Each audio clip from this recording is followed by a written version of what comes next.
Hai, selamat datang kembali di channel Dewi Gadget, channel yang membahas tentang pergadgetan dan teknologi. Dan di video kali ini sesuai judulnya, akhirnya kita sudah selesai untuk mengulik-ngulik dan mereview Redmi Note 9 Pro. Setelah saya menggunakan HP ini kurang lebih 2 minggu, dan dalam jangka waktu 2 minggu menurut saya sudah cukup untuk memberikan ulasan baik itu kelebihan atau kekurangan mengenai HP ini. Jadi jika kalian yang pengen mendapatkan informasi tidak sepotong-potong, ikutin video ini sampai akhir. Dan tanpa berlama-lama, jom kita mulai full review Redmi Note 9 Pro.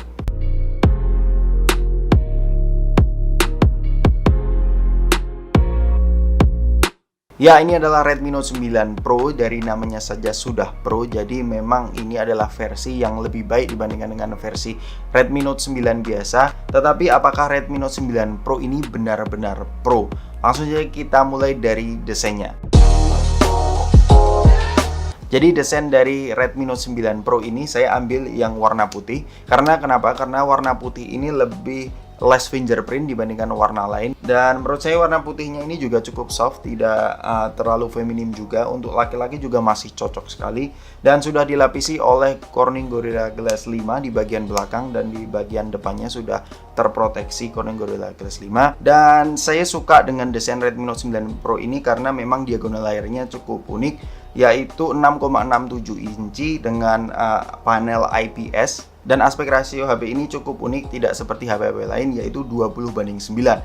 Ada beberapa keuntungan di aspek rasio 20:9 ini. Yang pertama adalah jika kita menikmati multimedia untuk nonton Netflix dan untuk membuka aplikasi-aplikasi lain seperti sosial media, Instagram, Twitter, dan kawan-kawannya, maka kalian akan mendapatkan ruang yang cukup lebar ya, karena ini memang memanjang. Kalian akan lebih bisa scrolling, lebih terlihat luas di Redmi Note 9 Pro ini. Tetapi di layar Redmi Note 9 Pro ini, karena aspek rasionya 20:9, kalian harus perhatikan satu hal. Jika kalian pengen upload sesuatu di Instagram, itu sebenarnya tidak masalah bagi kalian, si publishernya tidak masalah. Tetapi untuk follower kalian harus perhatikan ini. Jika kalian mengupload sesuatu, contohnya tulisan di bagian atas ini, saya taruh tulisan di bagian atas ini di Instastory, follower kalian tidak semuanya menggunakan aspek rasio yang sama seperti HP kalian. Jadi perhatikan sekali, mungkin ada beberapa dari teman kalian yang masih menggunakan 16:9 atau 18:9.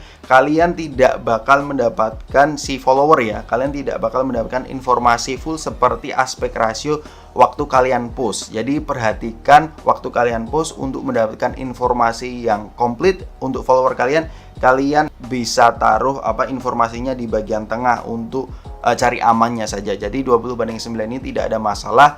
Dan yang harus diperhatikan itu tadi waktu kalian ngepost sesuatu di Instastory. Kemudian di bagian samping ini sudah mendukung, samping kiri lebih tepatnya, ini sudah mendukung dual SIM dan micro USB. Ini upgrade dibandingkan dengan versi sebelumnya yang hanya hybrid Redmi Note 8 Pro. Dan di bagian bawahnya ini kalian akan mendapati USB Type-C, speaker grill, dan headphone jack 3,5 mm.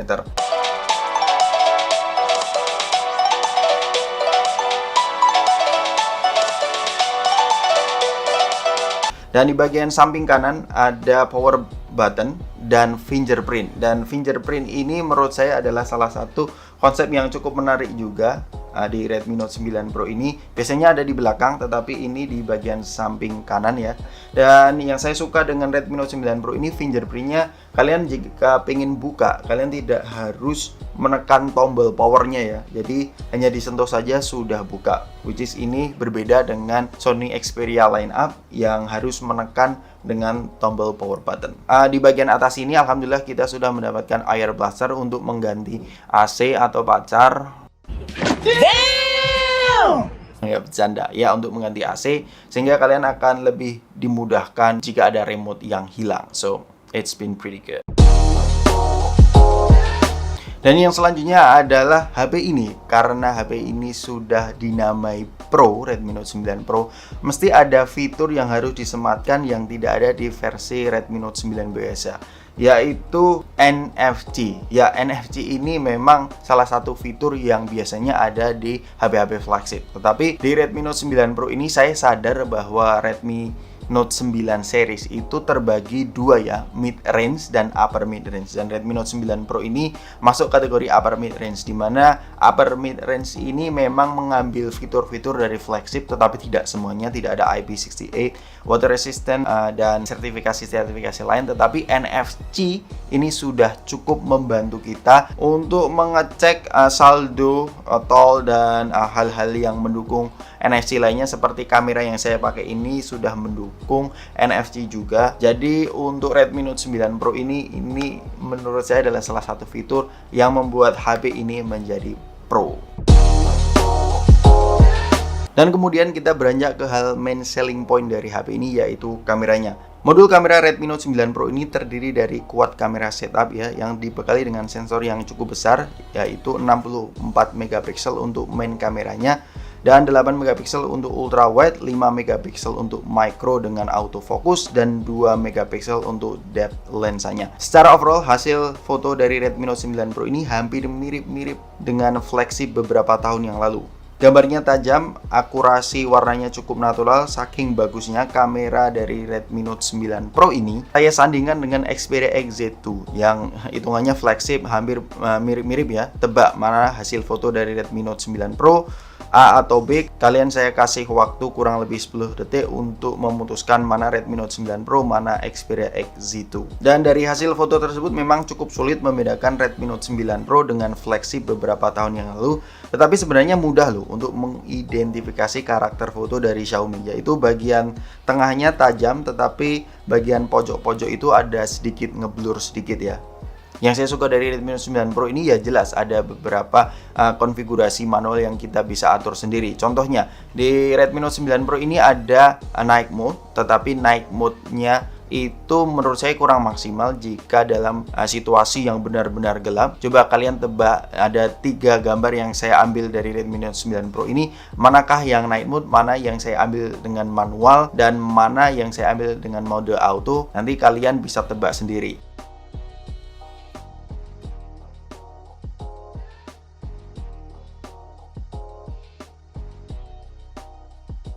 Dan saya temukan di night mode ini, di situasi yang kurang cahaya, yang benar-benar kurang cahaya, itu memang kalian bisa memaksimalkan bukan di night mode untuk mendapatkan hasil yang lebih bagus.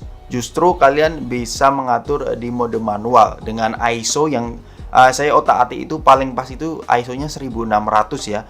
Tapi catatan di situasi yang benar-benar kurang banget cahayanya. Dan untuk videonya, Redmi Note 9 Pro ini sudah mendukung 4K 30 fps dan gambar yang dihasilkan juga cukup tajam dan natural juga hasilnya, skin tone-nya juga cukup bagus. Tetapi ada satu hal yang saya suka sekali dengan Redmi Note 9 Pro ini adalah video manual yang tersedia di Redmi Note 9 Pro. Ini menurut saya menjadi salah satu fitur yang membuat HP ini pro dibandingkan dengan HP-HP lain. Ini adalah perekaman dari Redmi Note 9 Pro dengan resolusi 1080 30 fps. Untuk stabilannya di viewfindernya stabil sekali ya. Menurut kalian gimana? Kualitasnya juga menurut saya cukup sharp ya.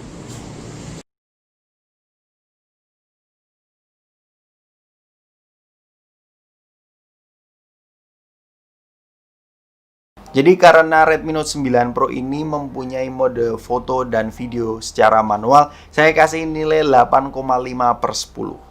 Kemudian adalah baterainya. HP ini sudah dibekali 5020 mAh. Kalian bisa bayangkan 5020 mAh di MUI-nya Xiaomi, dan sudah didukung dengan fabrikasi yang cukup kecil yaitu 7 nanometer. Kalian bisa bayangkan seberapa irit baterai di Redmi Note 9 Pro. Yap, saya sudah bisa mendapatkan HP ini screen on time ya sekitar 9-10 jam ya dengan penggunaan medium to heavy usage. Dan menurut saya untuk baterainya kalian jangan tanyakan lagi. Redmi Note 9 Pro ini memang salah satu HP yang memang bisa jadi andalan kalian tanpa khawatir untuk ngecas pakai power bank, karena HP ini bisa tahan 2 hari full. Dan untuk performanya, HP ini dibekali dengan 6GB of RAM dan internal storage 128. Kalau di versi Indonesia, karena saya memang mengejar RAM-nya yaitu 6GB, ya saya samakan di versi yang 6/64. Dan dengan menggunakan Snapdragon 720G ini, G ini stand for gaming, Jadi di Redmi Note 9 Pro ini saya tidak mengalami keluhan sama sekali untuk multitasking lancar. Dan untuk bermain game saya menginstal kurang lebih 5 game. Yang pertama adalah AOV. AOV ini sudah bisa mendukung high frame rate. Dan untuk pengalaman bermain AOV saya tidak mengalami stutter sama sekali. Frame drop juga tidak saya alami sama sekali, lancar aja ya. Dan game kedua adalah Call of Duty. Jadi surprisingly Call of Duty di Redmi Note 9 Pro ini untuk grafiknya sudah terbuka sampai very high, dan untuk frame rate-nya surprisingly juga sudah dibuka sampai max ya. Jadi frame rate-nya ini sudah paling mentok rata kanan di COD. Dan pengalaman yang saya rasakan di Redmi Note 9 Pro ini untuk bermain COD atau PUBG ini tidak ada lag sama sekali. Saya suka dengan pengalaman yang diberikan di Redmi Note 9 Pro ini. Tadi sudah kita ulas kelebihan dari Redmi Note 9 Pro ini. Sekarang kita masuk ke segmen kekurangannya. Jadi Redmi Note 9 Pro ini ada dua hal yang saya catat kekurangan dari Redmi Note 9 Pro ini. Yang pertama adalah koneksi Wi-Fi-nya. Jadi koneksi Wi-Fi-nya jika kita menaruh HP ini dalam kondisi idle, maka koneksi Wi-Fi-nya itu terputus sendiri. Jika kita kepingin connect lagi, kita harus mematikan Wi-Fi-nya dan menghidupkan lagi Wi-Fi-nya untuk melanjutkan koneksi yang tadi terputus. Dan semoga itu adalah karena software-nya saja, bukan karena hardware-nya. Kalau karena hardware-nya, ini adalah salah satu yang mungkin deal breaker bagi kita para pengguna Redmi Note 9 Pro ini.